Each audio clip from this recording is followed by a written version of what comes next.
안녕하십니까. 저희가 오늘 준비한 내용은 유럽의 600개, 미국의 500개, 그러니까 글로벌 시장에서 가장 큰 기업 1100개의 매출 추정치를 가지고 왔습니다. 보시는 것처럼 2023년 1분기를 기점으로 해서 보면 매출이 감소하고 있습니다. 이렇게 까만 색깔은 이제 유럽이고요. 이렇게 하늘 색깔 표시된 것은 미국입니다. 거의 같이 간다고 볼 수 있는 거죠.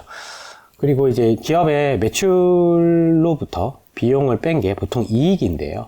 보통 매출은 인플레이션 되면 이제 명목으로 올라가게 되는 거죠. 실질적으로 이제 물건값을 올리게 될 수밖에 없잖아요. 인플레이션 때문에. 그래서 이제 물건이 더 팔리지 않는다 하더라도 물건의 가격이 올라가서 이제 매출의 규모는 늘어나게 됩니다.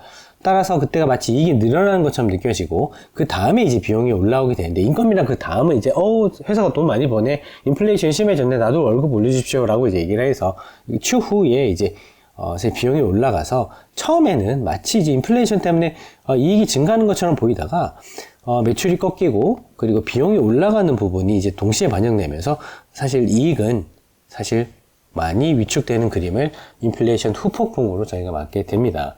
그러면 사실 여기서 보는 것은 이제 매출이 이제 감소했다는 것은 판매되는 그 물건의 숫자 자체도 이제 감소했다는 거잖아요. 왜냐하면 매출이 감소했는데 이미 가격은 올렸는데도 불구하고 매출이 감소했다는 건 이제 수량 자체, 소비 자체가 줄었다라는 것을 저희가 여기서 짐작할 수 있습니다. 그리고 소비가 줄게 되면 중요한 부분이 미국의 70%가 투자 소비 중에서 70%가 소비가 미국 경제를 설명하게 되는데요. 그런데 그러면 이 정도가 꺾였다, 소비가 꺾였다라는 것은 향후에 미국의 경제, GDP 성장률 자체도 특히 4분기를 기점으로 보게 되면 떨어질 것이다 라는 것을 여기서 저희가 확인할 수 있는 부분입니다. 그러면 결론적으로 봤을 때 향후의 경기가 좀 지지부진하게 안 좋고 그 기업의 이익으로부터 이미 예상 가능한 방향으로 흘러가고 있다고 한다면 사실 이제 주식시장을 바라보는 입장에서 신규로 진입하는 것은 좀 천천히 가도 되겠다. 왜냐하면 이런 것들이 반등이 나온 시점까지는 시간이 좀 있으니까요. 그리고 진입하는 시점도 이것으로 판단을 충분히 할 수 있습니다. 그러면 일반적으로 투자하는 방식 같은 경우는 단기에 트레이딩, 매매를 하는 방식이고요. 그리고 장기에 투자하는 방식이 있습니다.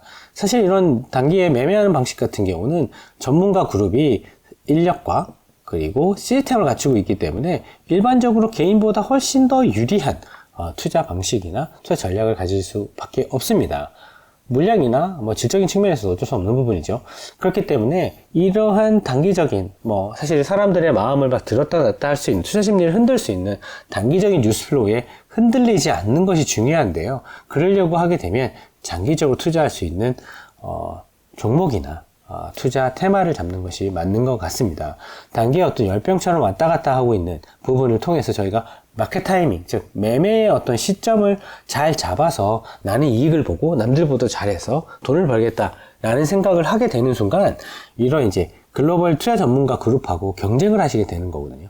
그러면은 거기서는 인력과 어떤 시스템 측면에서 우리가 좀 불리하기 때문에 상대적인 좋은 성과를 내는 확률이 상당히 떨어질 수밖에 없다라는 것을 여기서 확인할 수 있게 되고요. 그러면 이번에 매출에 비교해 봤을 때는 어떠냐? 사실 이런 부분을 1100개를 다 저희가 쫓아가 볼 수 없지 않습니까? 사실 이 보시는 것처럼 JP모건에서 보고서도 나왔고요. 그러니까 이들은 이미 이제 이런 정보를 가지고 있는 거죠. 따라서 그런 마켓 타이밍을 통한 투자 같은 경우는 우월한 지위를 사실 가지기는 상당히 어렵다라는 것을 확인할 수 있는 대신에 문제는 저희가 이제 신규로 내가 주식시장에 좀 돈을 가야 되겠는데 라고 생각했을 때 이런 부분이 반등이 나오는 구간에 내가 들어가도 괜찮겠다라는 부분을 여기서 분명한 힌트로 잡을 수는 있을 것 같습니다. 하지만 지금 기준으로 보게 된다고 한다면 전체 기업의 어떤 선행지표를 통해서 소비 그리고 미국의 GDP 감소까지 이렇게 확인할 수 있는 부분인데요. 그러니까 2% 정도의 잠재 성장률을 가지고 있는 미국 수준이 지금 5%대 금리를 가지고 있다 보니까 절대로 이 금리에 비해서 성장률이 높지 못하기 때문에 이런 부분은 상당히 이러한 매출의 감소에 어떤 부정적인 부분을 뒷받침해 줄 수 있는 강력한 근거가 될 것 같습니다. 따라서 저희는 일단 이렇게 매출이 꺾이게 되면 기업의 이익이 위축되는 것은 시간 문제고, 그리고 경제가 나빠졌을 때 일반적으로 주식시장이 그때까지는 잘 버티다가 결국은 그때 사실은 투자할 기회를 주는 경우를 다수 많이 봐왔기 때문에 역사적으로 그때의 진입 시점으로 한번 고려해보면 어떨까라고 저희는 생각하고 있습니다. 오늘 말씀드렸던 이런 매출의 어떤 움직임 자체가 아마 사실은 조금씩 좀 변해 갈 것 같습니다. 시간에 따라서. 그러면은 그런 추세에 따라서 저희가 또 임플리케이션, 함의가 또 이렇게 짚어지는 부분이 있다고 한다면 오늘의 프레젠테이션 역시 업데이트해서 공유드리도록 하겠습니다. 감사합니다.